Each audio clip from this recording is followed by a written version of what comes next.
நாய்களை அகற்றி சத்துருக்களை விலக்கினார். இஸ்ரவேல் ராஜாவே கர்த்தர் நடுவில் இருக்கிறாய், நீ தீங்கை காணாய். மனப்பாடமா சொல்ல யாராலும் தெரியல.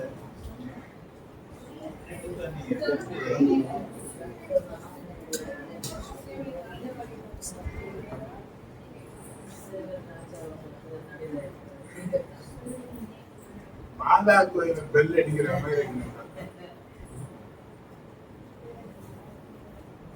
சரிங்க. பைபிள் காலேஜில் எல்லாம் பார்த்தீங்கன்னா இதுக்கெல்லாம் மாற்று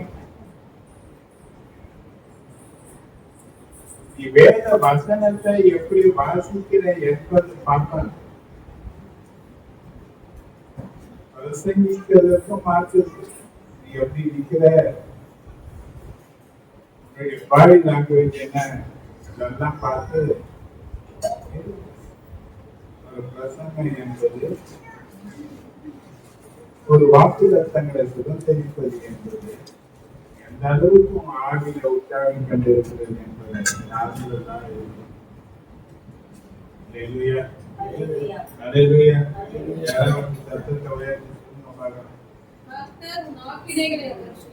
கர்த்தர் நாய்க்கினைகளை அகற்றி சத்துருக்களை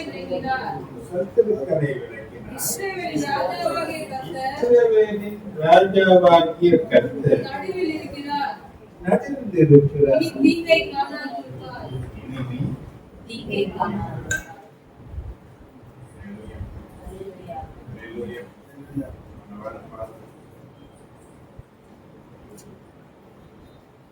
முக்கியங்களின் நடுவிலே நின்று மோசேயோடு இடைப்பட்ட காரியத்தில்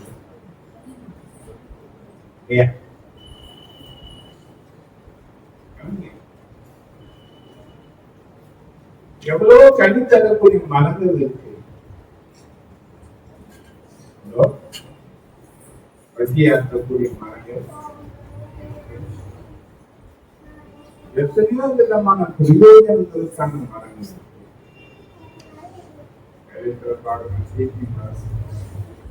தேவனுடைய காரியங்களுக்கு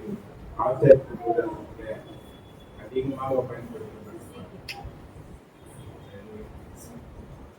ஆனா இங்கே மோசேக்கு தன்னை வெளிப்படுத்தி காண்பிக்கிறார். எங்கே வெளிப்படுத்தி காண்பித்தார்னா நடுவிலே இருந்து தன்னை தேவன் வெளிப்படுத்தி. முக்கியங்களை யாரும் விரும்ப மாட்டாங்க. முக்கியடிகள் எந்த வேலைக்கும் பிரயோஜனம் அற்றதா இருக்கு. இதனுடைய தன்மை மற்றவங்க காயப்படுத்தக்கூடியதா இருக்கு. அதனால இந்த முள்ளுக்கிட்ட போறதுக்கே நிறைய பேர்.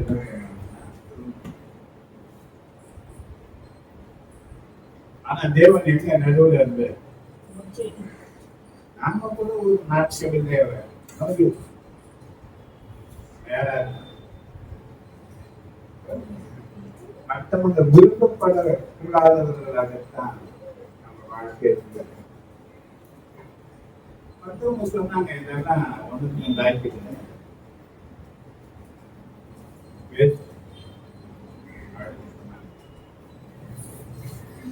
இன்னைக்கு அநேகர் ஆச்சரியப்படக்கூடிய அளவுக்கு தேவன் ஜனங்கள் புறக்கணித்த நம்மை தான் இன்னைக்கு தெரிந்து கொண்டு தேவன் வாக்கு கொடுத்தார். நாங்கள் நடுவில் ஆக்கினைகளை நான் அகற்றி விடுவேன் என்று சொன்னார். சத்துருக்களை நான் விளக்குவேன் என்று சொன்னார். இஸ்ரவேலின் ராஜாவாகிய தேவன் நடுவில் இருக்கிறபடினாலே இனி தீங்கை காணாதிருப்பார் என்று சொல்லி இன்னைக்கு நம் நடுவிலே கர்த்தர் இருக்கிறாரா என்பதுதான் நாம் ஆராய்ந்து பார்க்க வேண்டிய தேவைகள் நிறைந்த இந்த உலகத்தில் வாழ்ந்து கொண்டிருக்கிறோம். பற்பல விதமான போராட்டங்களின் நடுவிலே நம்ம வாழ்க்கை கடந்து கொண்டிருக்கிறோம். பலவீனங்கள், வியாதிகள், பிரச்சனைகள், சங்கீதத்தில் அவர் நம்மளை உயிர்ப்பிக்கிறார். அல்லேலூயா, அல்லேலூயா, அல்லேலூயா. பாருங்க, நம்மளை உயிர்ப்பிக்கிறவர் மாத்திரம் அல்ல, நம்மை ஆசீர்வதிக்கிறவராக கர்த்தர் இருக்கிறார். ஏசாயா 43வது அதிகாரம் 1-2 வசனத்தை இப்பொழுதும் யாக்கோபே, உன்னை சிருஷ்டித்தவரும் இஸ்ரவேலே, உன்னை உருவாக்கினவரும் ஆகிய கர்த்தர் சொல்லுகிறதாவது, பயப்படாதே, உன்னை மீட்டுக் கொண்டேன், உன்னை பெயர் சொல்லி அழைத்தேன், நீ என்னுடையவன், நீ தண்ணீர்களை கடக்கும் போது பலவிதமான சோதனைகளை தண்டனைகளை கடக்கும் போது நான் உன்னுடனே இருப்பேன், நீ ஆறுகளை கடக்கும் போது நம்மளை அடுத்து உருட்டி கொண்டு போகக்கூடிய அட்ரஸ் இல்லாம ஆக்கக்கூடிய பிரச்சனை இந்த ஆறுகளை கடக்கும் போது அவைகள் உன்னை புரளுவதில்லை, நீ அக்கினியில் நடக்கும் போது வேகாதிருப்பாய், அக்கினி ஜுவாலை உன் பேரில் பற்றாது என்று வாக்கு கொடுத்தார்.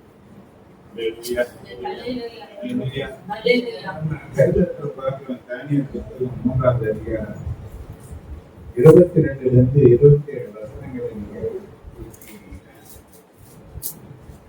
சாத்ராக், மேஷாக், ஆபேத்நேகோ என்ற 3 வாலிபர்களை பற்றி நம்ம பார்க்கலாம்.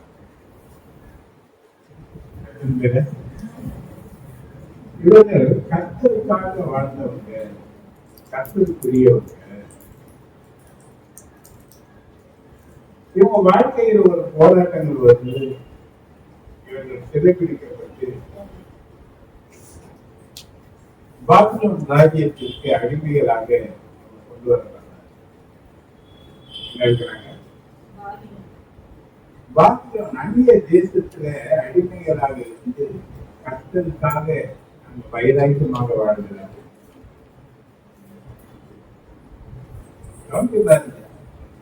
எதிர்ப்புல ரொம்ப நீங்க உலக வரலாற்றுல எடுத்து பாத்தீங்கன்னா இந்த நேரத்தால் நினைச்சாத மாதிரி கொள்ளாத ராஜாவை பார்க்கறதுக்கு நான் என்ன நினைக்கிறானோ அதை அவன் செய்து முடிக்கக்கூடியவனாக இருந்தான்.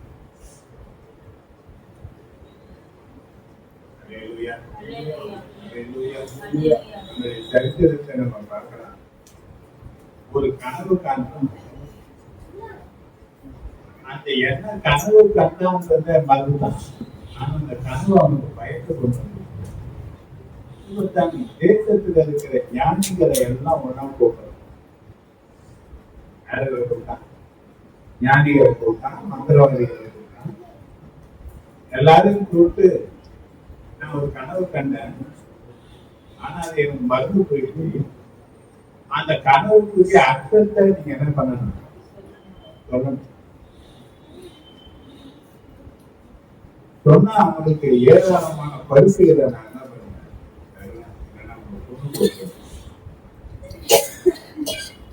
ஞானிகளை எல்லாம் பொண்ணுட்டா மிச்சம் யாருதான் இருப்பாங்க. அவன் அதை யோசிக்கவே அந்த ஞானிகள் சொல்றாங்க, அந்த மந்திரவாதிகள் சொல்றாங்க, மனுஷர்களோட வாசம் பண்ணாத தெய்வமே ஒழிய இந்த ரகசியங்களை சொல்ல யாராலையும் முடியாதுன்னு சொன்னா அதெல்லாம் எனக்கு தெரியாது. எனக்கு என்ன பண்ணணும், நீங்க எனக்கு பதில் வேணும். என்ன கனவு அடுத்ததுன்னா அதெல்லாம் சொல்லுங்க. அதெல்லாம் ஏன்னா அவன் என்ன கண்ணான்றதை மறந்துட்டான், பயம் மட்டும்தான் அவனுக்குள்ள இருக்கு.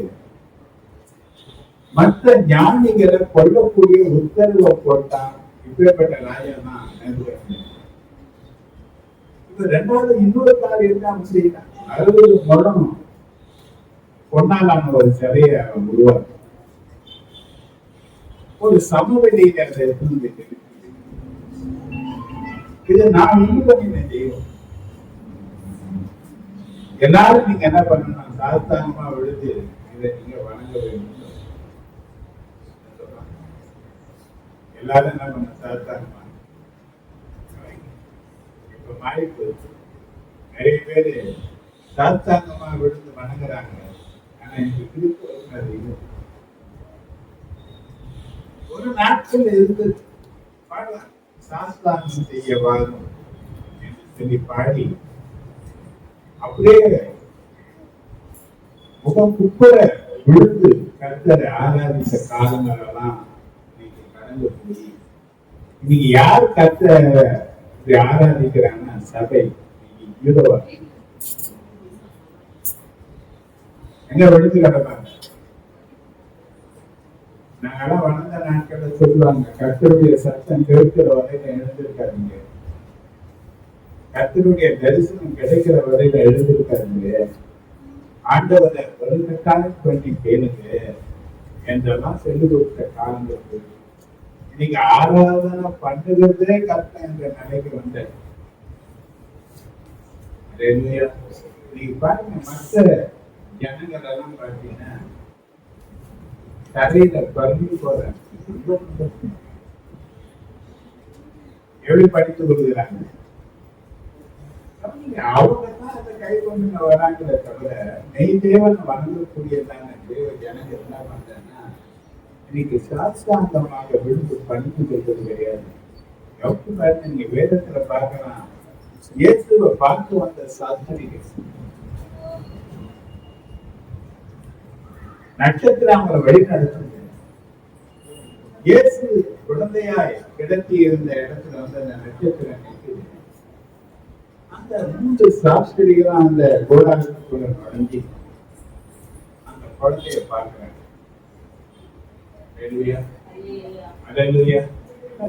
சாஸ்திரிகள் ரொம்ப விலையேற பெற்ற ஒரு நிலையில வாழ்ந்தவங்க. பொண்ணும் தூபவர்க்கமும் இப்படி பலவிதமான பரிசு பொருட்களை காணிக்கையா கொண்டு வந்தவங்க, வசதியான ஒரு நிலையில இருக்கிறவங்க, மாட்டு தொழுவத்திலே கடத்தி வைத்து இருக்கிற குழந்தையாகிய இயேசுவை கண்டு சாஸ்தாங்கமாக பண்ணுறாங்க.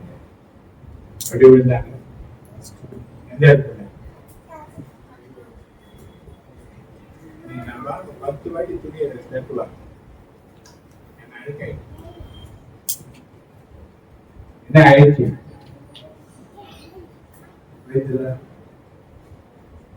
ஆசியில நிலைமை ஜெபிக்கிற அளவுக்கு கூட இன்னைக்கு சபை ஆவியில கணிஞ்சு போன நிலையில தான் இன்னைக்கு இருக்கு. நீ கம்பு பாருங்க, இப்ப இந்த ராஜா சொல்றான் இந்த பொக்கிடைய எல்லா விதமான இசை கருவிகளும் வாசிக்கப்படும். அந்த உச்ச ஸ்தாயத்துல வாசிப்பாங்க. அது போல மிகுந்த உச்ச ஸ்தாயத்துல அந்த இசை கருவியை வாசிக்கும் போது எல்லாரும் சாஸ்தாங்கமா விழுந்து வணங்கும். அப்படி யாராவது வணங்காம போயிட்டீங்கன்னா அந்த நிமிஷமே எரிகிற அக்கினி சூழலில நீங்க போடப்படுவீர்கள் சொல்லி ஒரு சட்டத்தை ஏற்றி சொன்னதான் அதனால உண்டாகிற எந்த காரியத்தை பற்றியும் யோசிக்கிறவன் கிடையாது. இப்ப அவன் செய்தி நிறுத்தா எல்லாரும் இருந்து வணங்குறாங்க. இந்த 3 வாலிப தம்பிங்க என்ன பண்ணல. இப்ப மற்றவங்க சொல்றாங்க ராஜா கிட்ட போயிட்டு, இது போல நீங்க இஸ்ரேல் இருந்து கொண்டு வந்த 3 வாலிபர்கள் என்ன பண்ண நம்ம பேக்க மதிக்கல, அவன் உங்களை கனம் பண்ணல, நீ நிற்கிற புத்தியில என்ன பண்ணல, அவங்க மனசுல என்று சொன்ன உடனே ராஜாவுக்கு கோபம் வருது. ராஜாவுக்கு கோபம் வருது. 3 பேரையும் கூட்டலாம் திருப்பி தெரியும். அருகாமையினால நீங்கள் இது செய்திருக்கலாம். மீண்டுமாக உங்களுக்கு ஒரு தருணத்தை நான் கொடுக்கிறேன். மீண்டும் இதே போல இசைக்கருவிகள் வாசிக்கப்படும். நீங்க என்ன பண்ணணும்? சாஸ்தாங்கமாய் விழுந்து பணிந்து கொள்ள வேண்டும் என்று மீண்டும் கட்டளை கொடுக்கிறார். ஆனா அந்த வாலிபர்கள் சொல்றாங்க, நேர்புத்தால் நினைச்சாரு இந்த காரியத்தை பிடித்து உத்தரவு சொல்ல எங்களுக்கு அவசியம் இல்லை.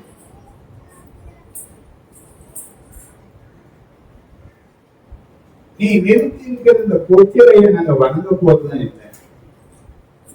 நாங்க வணங்குற, நாங்க ஆராதிக்கிற எங்கள் தேவனாகிய கர்த்தர் ராஜாவாகிய கைக்கும் எரிக்கிற அக்கினி சூளைக்கும் அவர் கற்பிக்க வல்லமை உள்ளவராய் இருக்கிறார் என்று சொன்ன மாத்திரத்திலேயே இவன் கோபம் அதிகமா ஏறி உடனே கூப்பிடலாம், இந்த சூளையை 7 மடங்கு சூடாக்கன்னு சொல்லி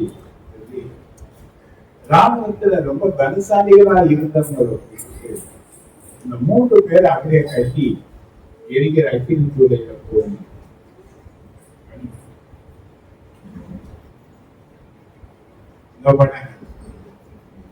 அக்கினி அது சாம்பலாக்கக்கூடியது.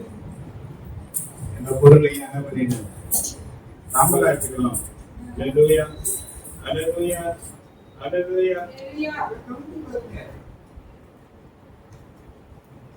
இந்த 3 பேரையும் கட்டி அந்த சோல்ஜர் என்ன பண்றாங்க, வீரர்கள் இந்த அக்கினி சுவாலையில போடுறாங்க. போட்ட இவங்க செத்து போனாங்க, போடப்பட்டவங்க அந்த அக்கினி ஜுவாலையில உலாவி கொண்டிருக்கிறாங்க, கர்த்தரை ஆராதனை பண்ணி கொண்டிருக்கிறாங்க. ராஜா பார்க்கிறான், 3 பேரு தானே போட்டோம், 4 பேரு அங்க இருக்கிறாங்க. 4ஆவதா இருக்கிற ஆளு தேவ குமாரனை போல இருக்கிறாங்க, தேவ சாயில் இருக்கு. 2 விதமான அக்கினி இருக்கு. ஒண்ணு எரித்து நாசமாக்கக்கூடிய அக்கினி, ஒன்று பூலோக அக்கினி, 2வது பரலோக. ஆண்டவர் சொல்றாரு லூக்கா 12:49 நீங்க வாசிங்க.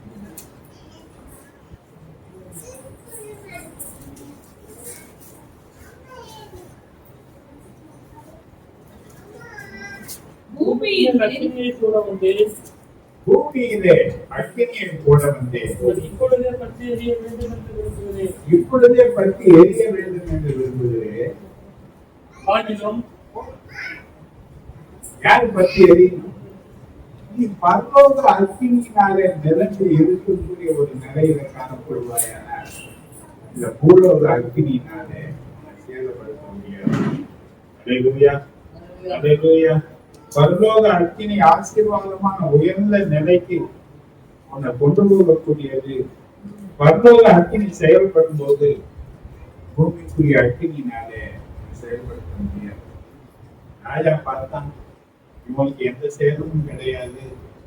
அந்த சூளையான வந்து தேவனுடைய தாசர்களை நீங்க வாங்க வெளியே கூப்பிட்டு வராங்க.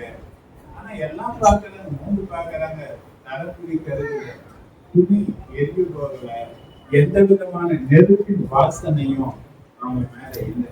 பார்த்தான், அந்த 3 பேர்களையும் ராஜ்யத்துல ஒரு உயர்ந்த ஸ்தானத்துக்கு அவன் உயர்த்தி வைத்தான். அல்லேலூயா, அல்லேலூயா, அல்லேலூயா. இன்னைக்கு கூட அக்கினியின் மத்தியில, பற்பல சோதனையின் மத்தியில நீ கடந்து போகக்கூடிய நிலை இருக்கலாம். தேவன் நடுவில் வருவாரானால் சோதனைகளை நீ கடந்து வேணும் சொல்லுவது 1 பார்த்தீங்கன்னா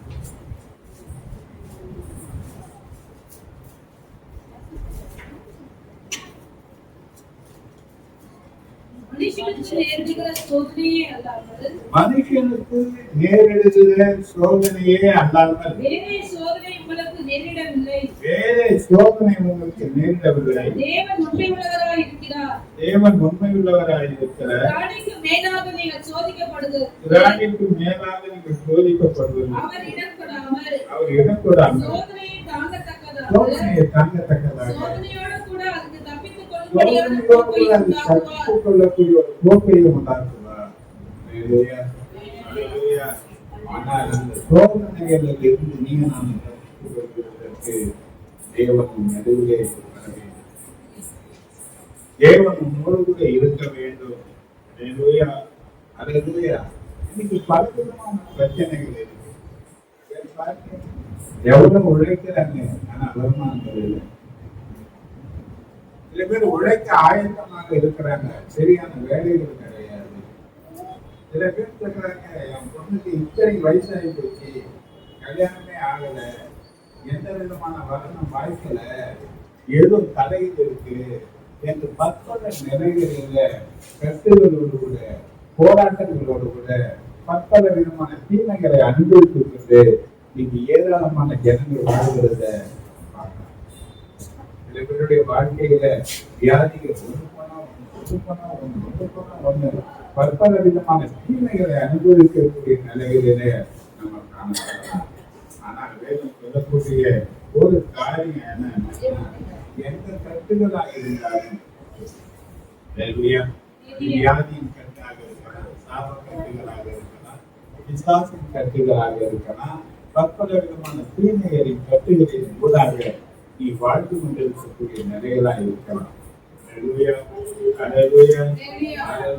சுத்தரிப்பு போடுவதற்கு தேவன் வல்லமை உள்ளவராக இருக்கிறார். நியாயாதிபதி 15வது அதிகாரம் 15வது வருஷத்தை நீங்க வாழ்ந்துட்டு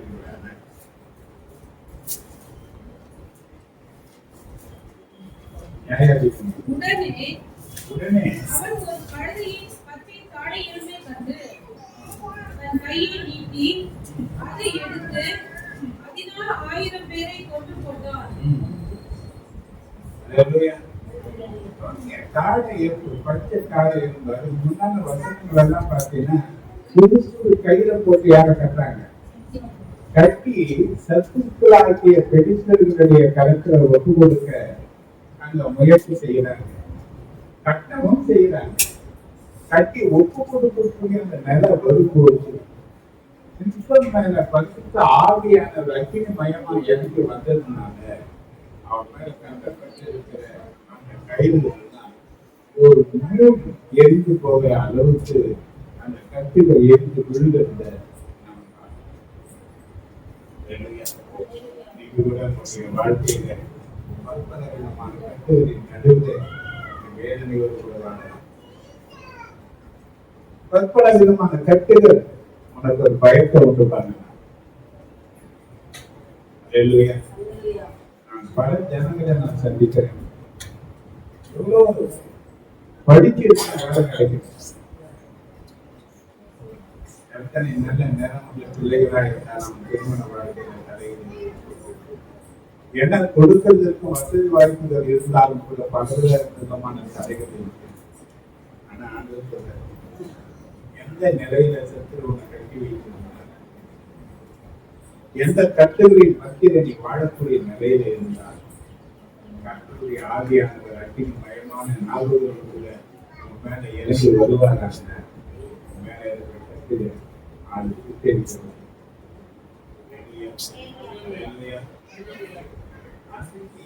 பத்து நாட்கள் மேல் வீட்டு அறையில இயேசு சொன்னதற்காக காத்திருக்காங்க.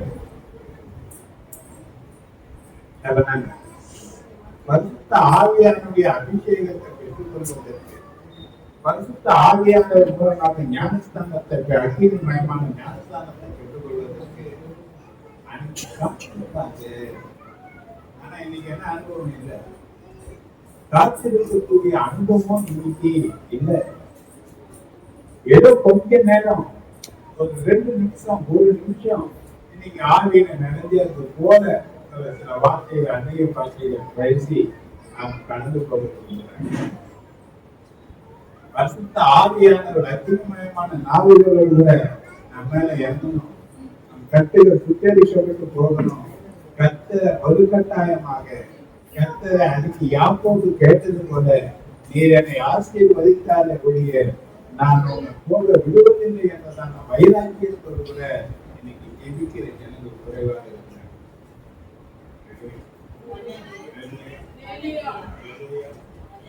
கடந்த கால சபைகள் வாழ்க்கையெல்லாம் பார்த்தீங்கன்னா ஆவியில நிரம்பாம சபை ஆராதனை முடிவு. நீங்க ஆவியில நிரம்புற நிலை இல்லை, ஆவிக்குரிய நிலைகள் காணப்படல.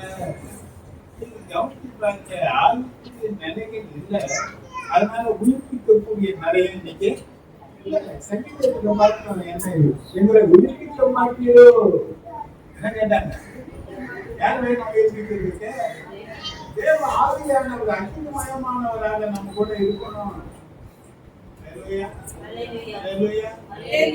பாருங்க, லாசருவுடைய கல்லறையான வந்து செத்து 4 நாட்களான நாரி போகும் என்று சொல்லக்கூடிய நிலையில இருந்த அந்த கல்லறையான வந்து கண்ணை அப்புறப்படுத்தி தள்ளுபடியாக சொல்லி கூப்பிடுறார், லாசருவே வெளியே.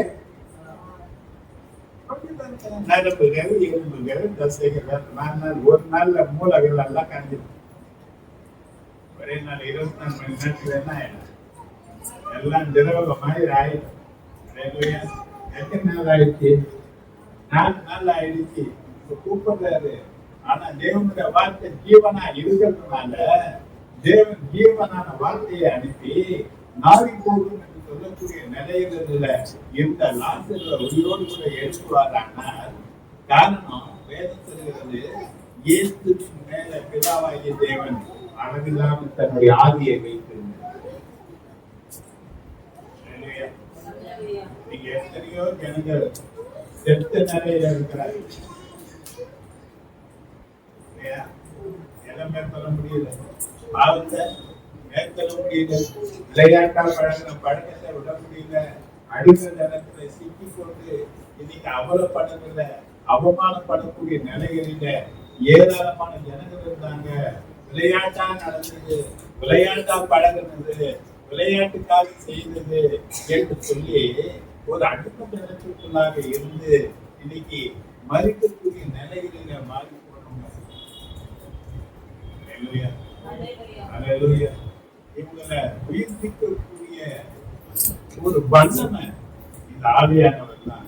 இவர் யாரும் கூட இருக்கணும், என்றைக்கும் கூட இருக்கிறதுக்காக இயேசு பிதாவினிடத்தில் வேண்டி பெற்றுக் கொண்டிருக்கிறார்.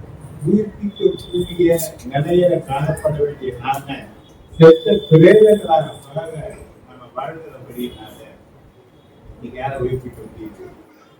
மற்ற பாவத்தில் இருக்கிற ஜனங்களை மனம் திரும்ப அனைவரும் நம்ம கிட்ட வந்தவங்க எல்லாம் அன்னைக்கு எவ்வளவு அவமானப்பட்டாங்க, வேதனைப்பட்டாங்க, அடிப்பட்டாங்க, எவ்வளவு தேடி கிண்டல் பண்ணாலும் கூட திரும்ப திரும்ப திரும்ப திரும்ப திரும்ப திரும்ப வந்து இயேசுவை குறித்து பேசி இன்னைக்கு நானும் ஒரு லட்சத்துக்கு இருக்கிறதுக்கு அவங்க ஒரு காரணமாக இருக்காங்க. ஆனா நாம என்ன பண்ற? நம்ம என்ன பண்ணல? சொல்லுவோம் செயல்ல என்ன கிடையாது, ஒண்ணுமே கிடையாது. யாருக்கிட்டையும் ஒரு வார்த்தை கூட ஏற்று பேசவே கிடையாது. நீ எவ்வளவு பிரச்சனை உள்ள மக்கள் இருக்கிற அவங்க யாரும் தேர்ந்தாங்கன்னு நினைக்கிறீங்க? உங்களையும் தேர்ந்தாங்க, நடு ராத்திரில போன் பண்றாங்க, முடியல. ஏன் ஆவியனுடைய வல்லமை எப்படியாவது நம்மளை சுகமாக்கும் என்ற அந்த நம்பிக்கையும் விசுவாசமும் அவங்க கிட்ட இருக்கிறதுனால அவங்க யாரும் சேர்றாங்க. தேவனுடைய ஆவியான நம்மோடு கூட இருக்கிற உயிர்ப்பிக்கக்கூடிய வல்லமை நம்ம கூட இருக்கு. ஆனா உயிர்ப்பிக்க வேண்டிய அக்கினியை போல பற்றி எரிய வேண்டிய நாம இன்னைக்கு தடுத்து போய் இருக்கிறதுனால என்ன பண்ண முடியல. மீண்டுமாக ஆண்டவர்கிட்ட கேட்போம், ஆண்டவரே எங்களை உயிர்த்தி, ஆண்டவரே எங்களை அபிஷேகியும், ஆண்டவரே எங்களை அனலாக்கும், ஆண்டவரே எங்களை எடுத்து பயன்படுத்தும், ஆண்டவரே உங்களுடைய கிருபையை எங்க மேல விளங்க பண்ணும், ஆண்டவரே எங்கள் வாழ்க்கை வீணாய் போய்விடாதபடிக்கு பிரயோஜனப்படுத்தும்.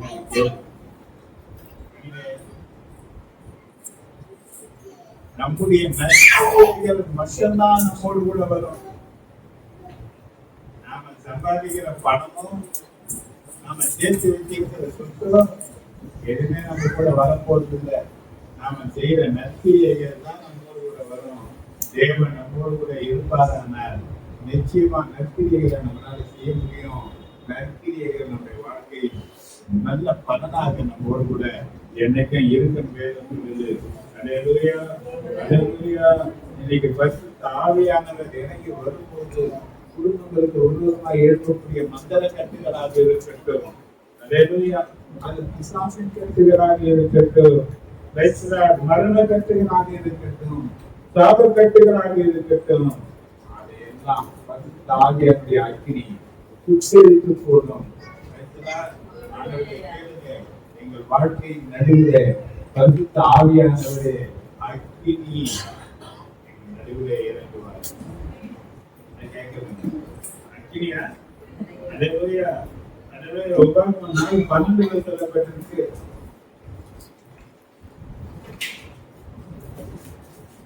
கேட்கிறேன். இந்த அக்கினியின் நடுவிலிருந்து கர்த்தர் உங்களுடனே பேசினார். பேசுவார். உபாகமம் 5:4. கர்த்தர் மலையின் அக்கினியின் நடுவிலிருந்து கர்த்தர் மலையிலே அக்கினியின் நடுவிலிருந்து அக்கினியின் நடுவிலிருந்து முகமுகமாய் முகமுகமாய் உங்களோடே பேசினார். துன்பத்தின் நடுவிலே போனாலும், வியாதியின் மத்தியிலே கடந்து போனாலும், பல மரண பயங்கரமான சூழ்ந்திருந்தாலும், கர்த்தர் வாழ்க்கையின் நடுவிலே இருப்பாரான கர்த்தரை கர்த்தர் உரைக்கிறார். அல்லேலூயா. ஏனென்றால் அவர் பேசக்கூடிய தெய்வம், அவர் செயல்படக்கூடியவராக இருக்கிற சகரியா 2:5 சொல்லப்பட்டிருக்கிறது.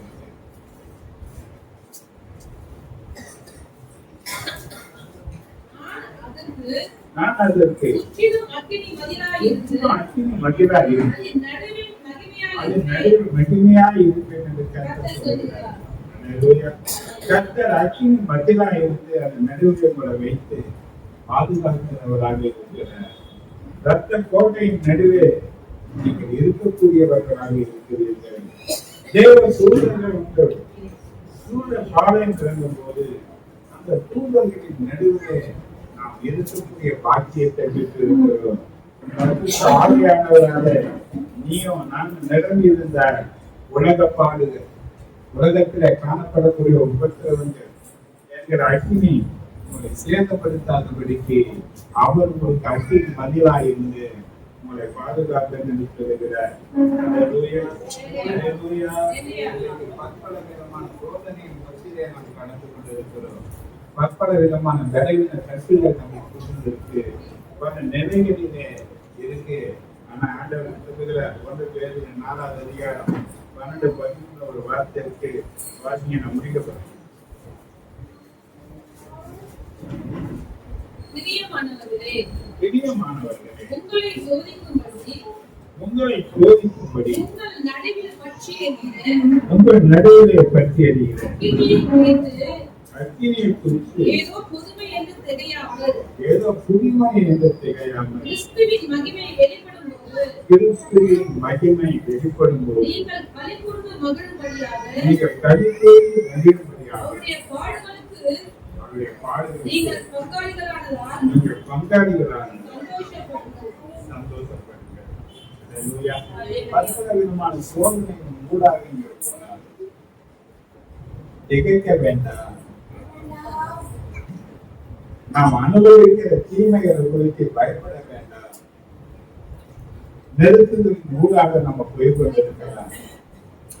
ஏன் என்னுடைய வாழ்க்கையில் எப்படியாப்பட்ட நிலைகளில் தடுமாற்றங்கள் உண்டாயிருக்கலாம். ஆனால் தேவனுடைய அக்கினி நடுவே வருமானார் அது வாழ்க்கையை புதிதாக்கக்கூடியதாக காணப்படும். ஆண்டவரே, நீங்கள் சொன்ன வார்த்தை இதுதான். பற்பல விதமான கட்டுகளின் நிறைவிலே இருக்கிறார். அந்த கட்டுகளை சுட்டெரிக்கிறதற்கு பரிசுத்த ஆவியானவர் ஐக்கியமயமான நாவுகளுடைய சுத்தங்களை வந்தது போல இன்னைக்கு உங்களுடைய வாழ்க்கையின் மையத்துல, வாழ்க்கையின் நடுவிலே கர்த்தருடைய ஆவியானவர் ஐக்கியமயமாக இறங்கி வருவாரானால் எல்லா கட்டுகளுக்கும் சோதனைகளுக்கு தப்பிப்பார், எல்லா தீமைகளுக்கும் விளக்குவார். அதுதான் சொல்லப்பட்ட கர்த்தர் உன் ஆக்கினைகளை அகற்றி சத்துருக்களை விளக்கினார். இஸ்ரவேலின் ராஜாவாகிய கர்த்தர் நடுவில் இருக்கிறார். இனி தீங்கை காணாதிருப்பாய் என்ற வார்த்தைப்படியே கர்த்தர் அவரை ஆசீர்வதித்தார். அல்லேலூயா அல்லேலூயா. எங்களை அதிகமாய் நேசிக்கிற நல்ல ஆண்டவரே, உம்முடைய மகா பரிசுத்தமான சமூகத்திலே ஆண்டவரே நாங்கள் கடந்து வருகிறோம். அக்கினி முட்களின் நடுவே பற்றி எரிந்தது போல இன்னைக்கு ஒன்றுக்கும் பிரயோஜனமற்ற ஒரு அக்கினி ஆண்டவரே எங்க மேல வந்து பிரயோஜனப்படுத்தும்படியாக முக்கியா இருக்கிற எங்கள் மேல அக்கினி பற்றி எரிந்தது. பற்பல கட்டுகள், நெருக்கங்கள், பாடுகள், வியாதிகள், மரண பயங்கள், பற்பல விதமான பிசாசின் கட்டுகள், மாந்திரிக கட்டுகள் என்ற நிலையில பாதிக்கப்பட்ட ஜனங்களை கர்த்தர் விடுதலையாக்கும்படியாக நீர் அக்கினியோடு கூட அந்த ஒவ்வொரு மனித நீ இறங்கி வரும்படியாக சகரியாளர் சொன்னது போல நான் அவனை சுற்றிலும் அக்கினி மகளா இருந்து உன்னை ரட்சிப்பேன் என்ற வார்த்தையின்படியே நீ எல்லா ஜனங்களையும் ரட்சி வர முடியாமல் பாதிக்கப்பட்ட ஜனங்களுக்கு உங்களுடைய வாக்கை கர்த்தர் நீர் அனுப்பியவர்களை ஆசீர்வதிக்க வியாதிகள் மறைவதாக, பிசாசின் வல்லமைகள் செயலிழந்து போவதாக, மாந்திரிக கட்டுகள் தெரிந்து போவதாக, மரண கண்ணிகள் ஒவ்வொரு விட்டு விலகுவதாக, வியாதிகள் நீங்கி சுத்தமாயத்தக்கதான ஆசீர்வாதங்கள் பெருமையாக தெரிவிக்கிறேன். பொருளாதார ரீதியில் ஒரு ஆசீர்வாதங்கள் உண்டாகட்டும். இருவர் தாங்கட்ட ஆண்டவரே தயவுள்ள காலத்தில் எனக்கு எப்போது குழந்தைங்களை வெளிநடத்தி ஆசீர்வாதம் எல்லாவற்றும் மேலே பேசுகிறோம். இயேசு கிறிஸ்து நிலையத்தை நாமத்தால் தெரிவிக்கிறோம். ஜீவன் நல்லது.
தியாகமாக கொடுக்க வேண்டும். ஆமென் ஆமென்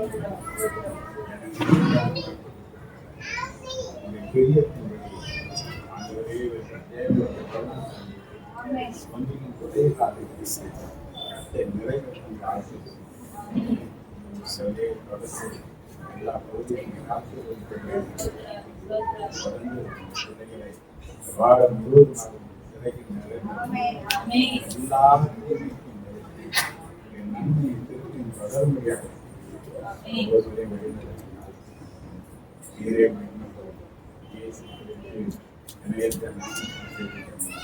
ஆமென் ஆமென்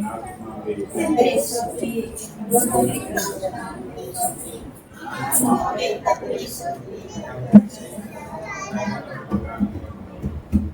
கர்த்தராகிய இயேசு கிறிஸ்துவின் பிதாவாகிய தேவன் ஆவியானவருடைய அன்பும் ஆசீர்வாதமும் ஆதரவும் நம்மோடு இருந்து நீடித்து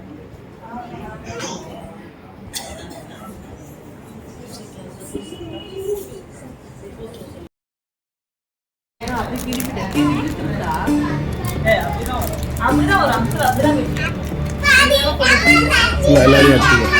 ஃபோட்டோ வேணும்னா இதை ஒரு கிளிக் பண்ணி எடுத்துட்டோம். 650 ஏய் இது எந்த பக்கம் வைடா? ஏய் என்ன வை கலர் மென்ஷன் பண்ணிருக்கீங்க.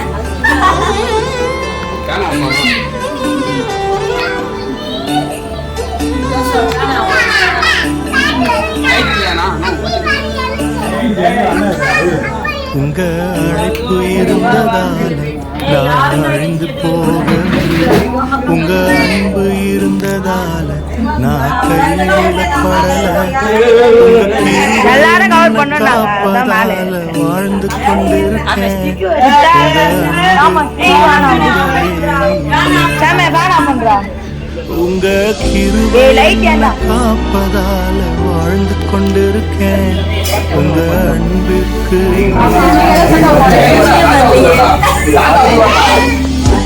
Happy birthday to you. Happy birthday to you. Happy birthday. Happy birthday. முன்னாடி போடா முன்னாடி போடா.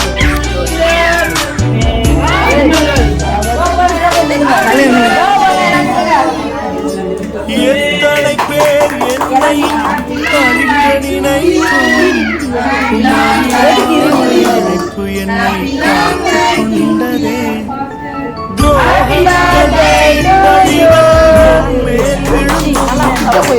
கரைப்படாத கரங்கள் என்னை தாங்கிக் கொண்டதே. எஜமானனே நெஜமானனே என்னை அழைத்த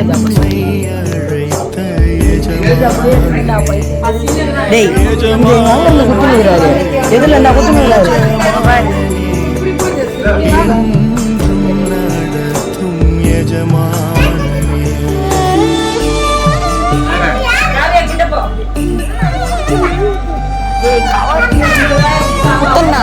கம்முனேரா. ஏன்னா கம்முனேது உங்களுக்கு தெரியும்.